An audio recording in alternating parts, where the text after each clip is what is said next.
个地动，台北市嘛摇甲真厉害，至少有摇1分钟久。台北坐运专线的车站暂停营运40分钟到1点钟。台北市的松寿路甲基隆路口有一个建案的工地，伫个地动摇撼的同时，更紧是直接砸落去。另外，台北有饭店讲，迄个游泳池的水是摇甲拢钻出来。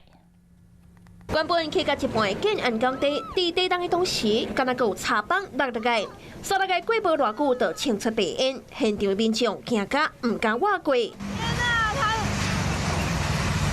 后面到了不了了。地动的同时，路顶嘛咧海，过无偌久，连放伫建案顶悬的马椅也落落来，惊一个起诉是赶紧退后，唔敢跨进，也真烦恼讲，敢会有人互讲着伤。 透过另外一段画面，会当明显看到马椅也有更近为空中落落来。先讲到对面的大楼，一个反弹落落涂骹，当时下开车路也有汽机车，好佳在是无受到影响，起诉嘛惊甲抬头看。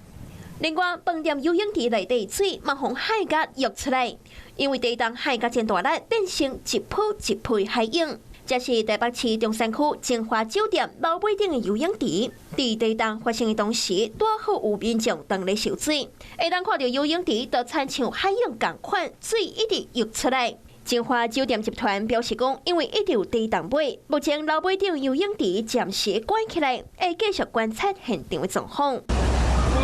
新北市淡水区一栋大楼楼尾顶游泳池内底水，去互地动害一个水泉位楼尾顶规个压出来，都亲像水墙共款。Hello， 我是易景，想要抢先掌握最及时的新闻资讯吗？赶快订阅、按赞、开启小铃铛，锁定华视新闻的 YouTube 频道。